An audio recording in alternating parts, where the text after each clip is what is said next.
기도하겠습니다. 하나님 감사합니다. 이 새벽에 저희들 주님 앞에 나와 예배할 수 있는 은혜 주심을 감사합니다. 하나님께 기도하는 우리의 심령이 겟세마네 동산에서 기도하시는 예수님의 마음처럼 기도하게 하여 주시옵소서. 우리의 모든 땀방울이 핏방울이 되는 심정으로 아버지 앞에 믿음으로 간구하게 하여 주시옵시고 아버지의 뜻이 이루어지기를 원합니다. 우리의 뜻은 연약하고 우리는 부족합니다. 우리를 향하신 하나님의 선하신 뜻이 있음을 믿습니다. 아버지의 그 뜻이 이루어질 수 있도록 주님께 부르짖는 은혜로운 예배 시간 될 수 있도록 함께하여 주시옵소서. 말씀을 통하여 저희들의 흔들리는 마음을 굳건히 붙들어 주시옵시고 말씀을 통하여 우리의 연약한 믿음이 담대한 믿음이 되게 하셔서 주님께 순종할 수 있는 주님의 종이 될 수 있도록 주님 함께하여 주시옵소서. 감사하며 예수님의 이름으로 기도합니다. 아멘. 오늘 우리에게 하나님의 말씀은 출애굽기서 4장 10절에서 13절 말씀입니다. 구약성경 출애굽기 4장 10절에서 13절입니다. 제가 주는 성경책은 구약성경 86페이지입니다.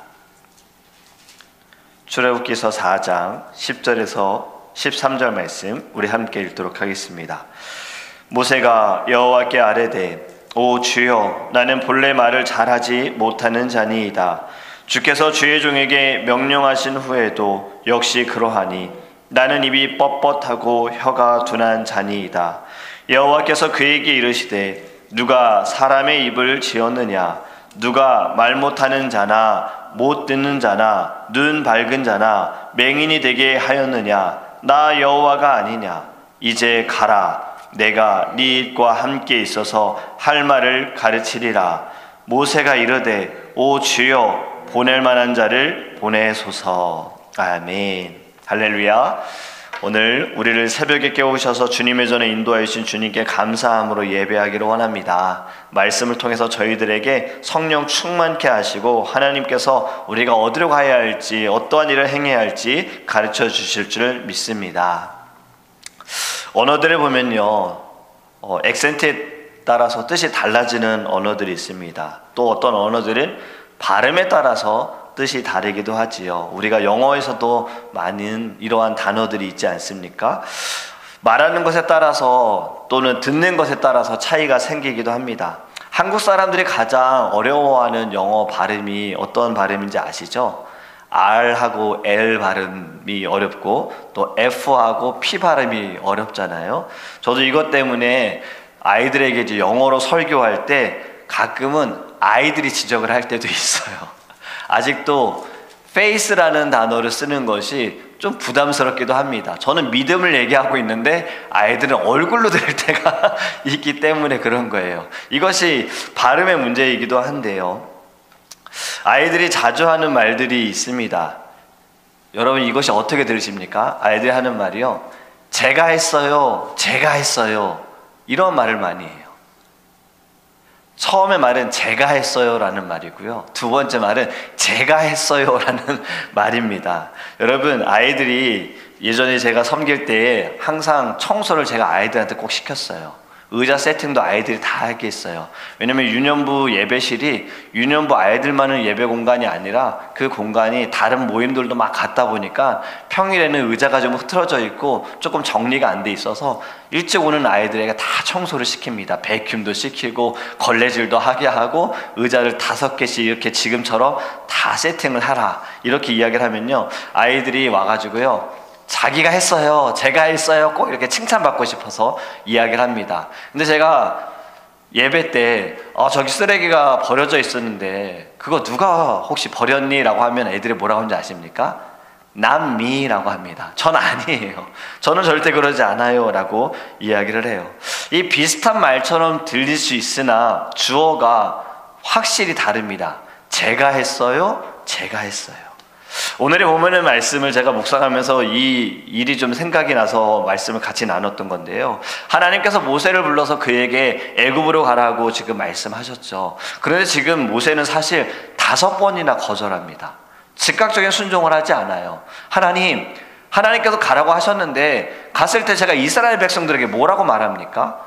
하나님이 누구라고 하면 제가 뭐라고 말합니까? 이러한 식으로 5번이나 거절을 하고요. 하나님께서는 사실 그럴 때마다도 보여주셨죠. 이미 떨기나무, 타지 않는 떨기나무를 통해서도 보여주셨고 그에게 3가지 능력을 보여주시지 않습니까? 문둥병, 그리고 지팡이가 뱀이 되는 이러한 능력들을 하나님이 다 보여주셨음에도 불구하고 모세는 하나님의 그 말씀에 온전히 순종하지 못합니다. 그리고 오늘 이렇게까지 그는 변명합니다. 저는 말을 잘하지 못합니다. 저는 입이 굉장히 둔한 자입니다. 뻣뻣한 자입니다. 보낼 만한 자를 보내소서. 바로 이 말씀이 제가 가겠습니다가 아니라 쟤를 보내세요 라는 것으로 이렇게 들려지는 거예요. 내가 아니라 다른 사람을 보내세요. 우리가 오늘의 말씀 하나님과 모세의 대화에서 우리가 묵상할 것이 있습니다. 먼저는요, 모세는 지금 어떠한 마음으로 보낼 만한 자를 보내소서라고 이야기를 했을까요? 내 말이 어눌하니까 이 큰일을 감당하기에는 제가 부족하기 때문에 두려워서 제가 하기 어렵습니다. 이렇게도 우리 보이기도 하지만요. 또는 이렇게도 느낄 수 있습니다. 나는 이러한 능력이 없는데 어찌 이러한 일을 내가 해야 하는가라는 생각을 할 수가 있는 거죠. 모세는 이미 하나님의 능력을 다 보았어요. 그리고 하나님께서 능력을 주시겠다고 말씀하셨죠. 그런데 믿음보다도 인간의 마음이 앞서게 되어지면요. 아무리 능력을 보더라도요. 하나님께서 부르신 그 사명의 자리에 믿음으로 섬기지 못한다라는 겁니다. 제가 가겠습니다가 아니라 분명히 하나님께서 지금 말씀하신 거잖아요. 음성을 들려주신 거잖아요. 모세에게 직접 말씀하셨잖아요. 내가 너를 보내겠다. 너는 가서 이집트에 가서 이스라엘 백성들을 건져와라, 구원해내라, 다 데리고 나와라 라고 명령하셨잖아요. 이렇게 말씀하셨음에도 불구하고 모세는 보낼 만한 자를 보내라. 다른 말로 다른 사람을 보내세요. 저는 아닌 것 같아요 라고 말합니다. 여러분, 사람의 마음이, 사람의 생각이 또 내 자신을 돌아보면서 나의 부족함을 느껴질 때에 온전히 순종하지 못하게 된다는 거고요. 하나님의 계획하신 일들을 내가 멈추려고 할 수도 있다는 겁니다. 이 세상을 살아가면 이치라는 것이 있지요. 반드시 그것이 정답처럼 되어지는 것이 있습니다. 여러분, 왜 우리가 1 더하기 1 답이 뭐죠? 2 아닙니까? 1 더하기 1을 3이나 4라고 쓰면은 틀렸다고 말합니다. 근데 왜 그렇습니까? 왜 1 더하기 1이 2입니까? 누가 정한 거지요? 이건 우리가 정한 겁니다. 그냥 하나를 더해서 하나가 되면 2. 이건 우리가 정한 거예요. 그렇기 때문에 이제는 이게 답이 돼버렸어요. 3이라고 하면은 오답이에요. 이것이 세상의 순리고 이치입니다. 근데 이것이 뭐가 문제가 됩니까? 분명히 이것은 아닌 건데 옛날에는 법으로도 이것은 아니었어요. 잘못된 거였어요. 하지 말아야 됐어요. 양심에서 어긋나는 거였어요. 그런데 시대가 바뀌고 사람들이 달라지고 이러면서 이거 괜찮아. 법으로 제정되어 있는 건 괜찮아. 우리가 어기는 거 아니잖아. 이러면 이제는 이것이 정답이 된 거예요. 그것이 여러분 성경에서도 분명히 성경에서는 다 죄라고 말씀하신 것들이 지금은 이제 죄가 아닌 것처럼 되어진 것들이 있는 것처럼, 여러분, 우리는 이치대로 살아가는 자가 아니라 우리는 하나님의 말씀대로 살아가는 자임을 믿으시기 바랍니다. 하나님의 말씀을 따라 살아가야 하는 자입니다. 여러분, 우리가 뭐 숫자를 모르고 공부를 열심히 안 했다 이것이 아니에요. 더 중요한 것이 무엇입니까? 하나님께서 역사하시고 하나님의 능력은요, 그 이치를 다 뛰어넘는 것입니다. 우리의 생각과 우리의 계산을 다 뛰어넘는 것이에요. 여러분, 사람의 생각과 하나님의 생각은 확실히 다릅니다. 완전히 다릅니다. 하나님께서 인격적으로 우리에게 다가오셨다고 하더라도요, 예수님께서 인간의 몸으로 우리에게 오셨다고 하는 것, 이것은 우리하고 완전히 다른 거예요. 1 더하기 2, 이것이 우리가 아는 답이지만요, 하나님께는 1 더하기 1은 더 큰 숫자가 될 수도 있다는 거죠. 우리가 셀 수도 없는 숫자처럼 될 수도 있다는 거죠. 우리가 이렇게 섬기면 축복을 받아, 이것은 우리의 생각. 우리가 이렇게 섬겼을 때 주시는 하나님의 축복은 이거보다 더 클 수 있다는 겁니다.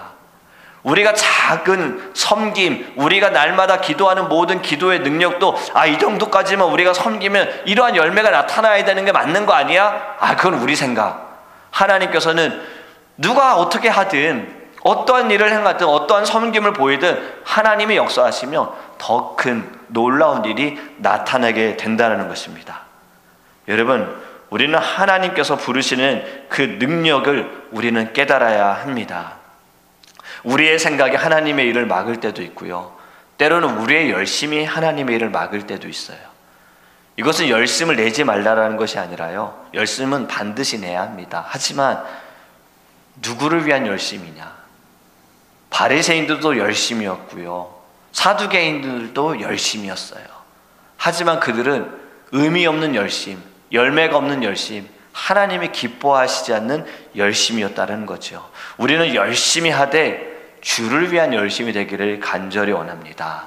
오늘의 말씀을 통해서 우리가 깨달아야 할 것은요, 하나님께서는 지금 모세는 보낼 만한 자를 보내소서라고 말하지만 모세가 모르는 것이 있습니다. 이미 하나님은 보낼 만한 자를 택하셔서 지금 모세를 부르신 거예요. 물론 모세가 나는 부족합니다, 연약합니다, 맞아요. 지금 모세는 굉장히 부족한 자예요. 그는 도망자잖아요.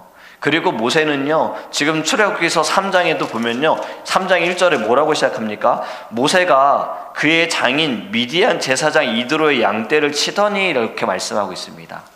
여러분, 40년을 지금 양을 쳤어요. 광야에서 생활을 했어요. 그러면 자기 양이 한 마리라도 좀 있어야 되는 게 맞지 않습니까? 지금 40년을 일했는데, 여러분, 야곱도 삼촌 집에서 일할 때 자기 것을 받았잖아요. 근데 모세는 지금 40년을 쳤음에도 불구하고 3장 1절에 그의 장인 미디안 제사장 이드로의 양을 치고 있다는 거예요. 자기 양이 없어요. 그만큼 이 사람은, 지금 모세는 부족한 자인 거예요. 가진 것이 아직도 아무것도 없어요. 이러한 사람이 당연히 느낄 수 있지요. 하나님, 전 너무 연약한데요. 저는 아직도 이스라엘 그 사람들에게는 도망자인데요. 저는 이집트에 들어가면 큰일 나는데요. 이 말 맞지요. 맞는 이야기를 하고 있는 거예요. 근데 하나님께서 우리에게 원하시는 건 정답이 아닙니다. 하나님 그거 다 모르셔서 부르시는 거 아니지요. 하나님이 우리에게 원하시는 것은 무슨 대답입니까? 네, 알겠습니다예요.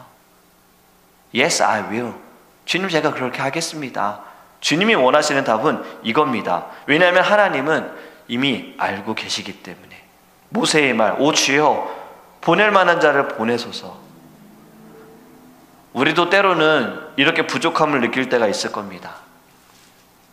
저도 주의 종의 길을 하나님께서 부르실 때, 하나님, 저는 아닌 것 같습니다.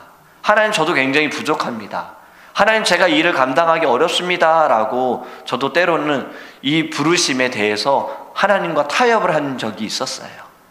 그러다가 정말 두 손 들고, 하나님, 제가 이 길을 가겠습니다, 주님이 부르셨기에 제가 순종하겠습니다 라고 그렇게 고백할 때 제 마음에 평안이 왔었어요.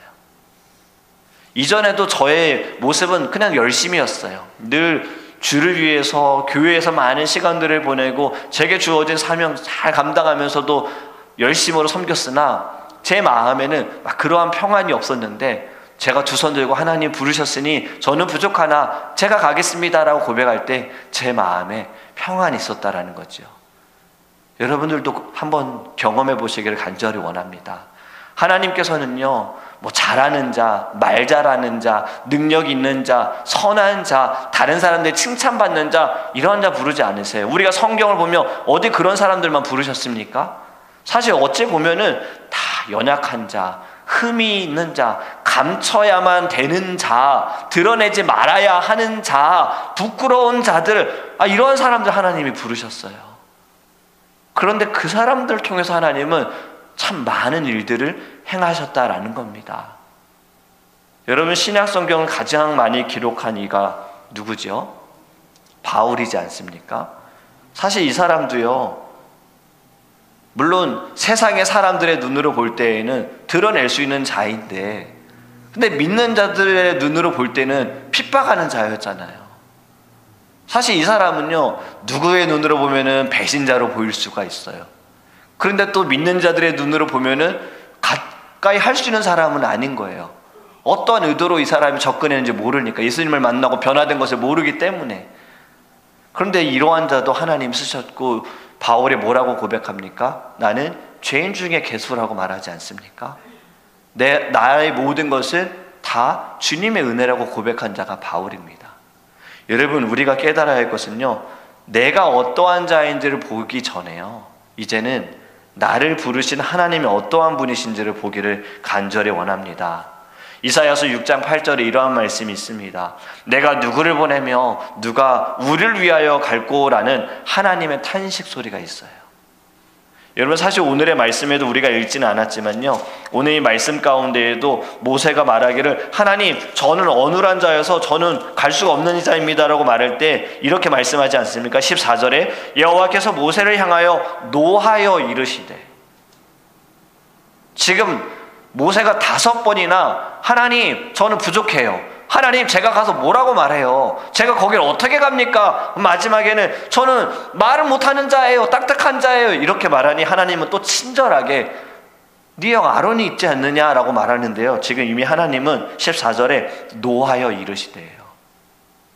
여러분, 제가 좀 전에 말씀드렸던 이사야서 6장 8절의 말씀도요, 하나님의 탄식 소리가 있는 겁니다. 내가 누구를 보내며 누가 우리를 위하여 갈 거라고 이렇게 말씀하세요. 하나님은 좀 보낼 사람을 찾으시는 거예요. 오늘도 찾고 계시는 겁니다. 찾으시기 때문에 저와 여러분들이 새벽에 깨우셔서 하나님의 전으로 부르신 거예요. 우리를 하나님이 찾으신 거예요. 그럴 때 우리는 선택해야 합니다. 누구를 보낼까? 누가 갈까 찾으시는 하나님의 음성에 우리는 이렇게 응답해야 합니다. 주님, 제가 가겠습니다. 앞에서 제가 말씀드린 것처럼 저 말고 저 사람을 보내세요, 저 사람이 이래야 합니다, 이게 아니라요, 이사야서 6장 8절에 마지막 부분에 이렇게 말씀합니다. 주여, 내가 여기 있나이다, 나를 보내소서. 주님, 나를 사용하여 주소서. 1960년대까지 교회의 선지자적인 역할을 한 에이든 토저라는 목사님이 계십니다. 이분이 교회의 3가지 문제에 대해서 이야기를 하셨어요. 모든 교회는 참 이 3가지의 문제가 있다라고 하셨는데, 첫 번째는요, 믿는 자가 성장하지 않고 항상 어린아이에 머물러서 살만 찌기 때문에 교회가 문제가 있다. 두 번째는 믿는 사람들이 교회 안에서 분명히 마땅히 해야 할 일이 무엇인지 알지도 못하고 그냥 보고만 있는 것이 교회의 문제다. 세 번째는 믿는 사람들이 서로 하나가 되려고 하지 않고 분열하기 때문에, 다툼만 일어나기 때문에 교회가 문제가 되어진다라고 이야기를 합니다. 지금 이분이 말씀하신 것은 1960년대의 교회를 보고 말씀하시는데요, 지금 우리가 살아가는 이 시대에도 이 문제는 여전히 가지고 있다라는 겁니다. 여러분, 우리는요, 하나님께서 부르신 성도로서 또 직분자로서 우리가 해야 할 것은 방관하는 것이 아닙니다. 하나님, 제가 하겠습니다예요. 하나님, 제가 섬기겠습니다예요. 주님, 저는 연약하고 부족하지만 제가 일하겠습니다라는 고백이 있어야 합니다. 여러분, 우리가 때로는 찬양단, 지금 우리 교회 찬양단은 너무나도 잘하고 있어요. 정말 실력도 있고요. 금요일 오늘 이제 오후에 또 예배 전에 모여가지고 1시간 정도 또 우리 악기팀 연습을 합니다. 그런데 또 연습을 했음에도 불구하고 주일날 실수하는 경우들이 있어요. 너무 이제 분주하고 연습을 했음에도 이것이 갑자기 뭔가 찬양에 너무나도 집중하다 보면 그 다음 곡에는 키를 좀 낮춰야 되는데 또는 높여야 되는데 실수하는 경우들이 있어요. 여러분, 이러할 때에도 우리가 이것을 사랑으로 보아야 하는 겁니다. 여러분, 모든 것을 실력으로, 기능으로 보게 되어지면요, 교회는 늘 어려움만 찾아오는 거예요. 늘 문제만 생기는 거예요. 이찬수 목사님께서도 이러한 말씀하셨습니다. 목사님이 교회를 개척을 하셨을 때 같이 개척한 멤버들이 다 교회를 떠나셨다는 거예요. 그리고 남은 사람들은 나중에 한 2년 정도 됐을 때 새로운 사람들, 그분들이 계셨지, 처음에 있는 분들은 떠나셨는데, 목사님이 무엇에 대해서 마음이 좀 아프셨냐면 서로가 기능적으로 봤다라는 거예요. 사랑으로 관계적으로 본 것이 아니라 성도들은 목사님의 말씀이 좋아야 사람들이 모여 기능적으로 본 거고, 목사님도 성도들을 보실 때, 직분자들을 볼 때 이 일을 하셔야지, 저 일을 하셔야지 교회가 뭔가 잘 돌아가고 시스템이 갖춰지고 사람들이 모여라는 기능적으로 본 것이 목사님께서 마음이 아프셨다라고 이야기를 하시더라고요. 여러분, 우리는 교회 안에서 서로를 볼 때 기능적으로 보지 않았으면 좋겠습니다. 이렇게 해야지, 저렇게 해야지, 물론 그러한 부분들이 필요한 경우들이 있지만 이것보다 더 중요한 것은 영혼이잖아요. 그 사람의 영혼이잖아요. 마음이잖아요. 함께 섬길 수 있고, 함께 기도할 수 있고, 함께 예배할 수 있고, 이곳에 함께 있음이 축복입니다. 은혜입니다. 감사입니다. 이것이 우리의 고백이 되기를 간절히 원합니다. 이제는 여러분, 하나님께서는 이미 저와 여러분들 다 알고 계세요. 우리가 어떠한 사람인지, 우리가 어떠한 단점이 있고, 우리가 어떠한 부정적인 마음이 있는지 이미 하나님은 다 알고 계세요. 그럼에도 불구하고 저와 여러분들 하나님께서 찾으신 겁니다. 저희들을 택하신 겁니다. 그리고 저희들에게 오셔서 말씀하신 것입니다. 여러분, 이제는요, 저 사람이 해야 됩니다가 아니라요, 주님, 제가 있습니다. 주님, 제가 하겠습니다. 주님, 저를 보내주세요. 여러분, 이렇게 고백하기를 간절히 원합니다. 여러분, 하나님께서는 분명히 우리가 아니어도요, 하나님은 일하실 수 있으세요. 그리고 어쩌면요, 정말 저보다 더 나은 사람을 통해서 하나님은 일하실 수도 있지요. 그럼에도 불구하고 하나님이 왜 우리를 택하셨을까요? 왜 우리를 이끌으셔 주셨을까요? 여러분, 그것은 하나님께서는요, 분명히 우리를 통하신 하나님의 뜻이 있기 때문입니다. 이제는 나의 연약함만 보지 마시고요, 나의 예전에 묶여져 있던 과거의 일들만 여러분 보지 마시고요, 지금의 문제들만 보지 마시고요, 여러분들을 부르신 하나님을 믿으세요. 하나님을 믿어보세요. 여러분, 하나님에 대해서 너무나도 우리가 정말 작은 믿음, 흔들린 믿음으로 하나님을 보고 있지는 않습니까? 우리 하나님을 굳건히 신뢰하기를 원합니다. 저는 부족하지만 하나님께는 뜻이 있음을 믿습니다. 저는 연약하지만 우리 하나님은 위대하십니다. 하나님은 크십니다. 하나님, 제가 여기 있습니다. 하나님, 제가 하겠습니다. 주님, 제가 가겠습니다. 주님, 저를 사용하여 주셔서 우리 함께 이것을 두고 주여 부르시고 통성으로 기도합니다.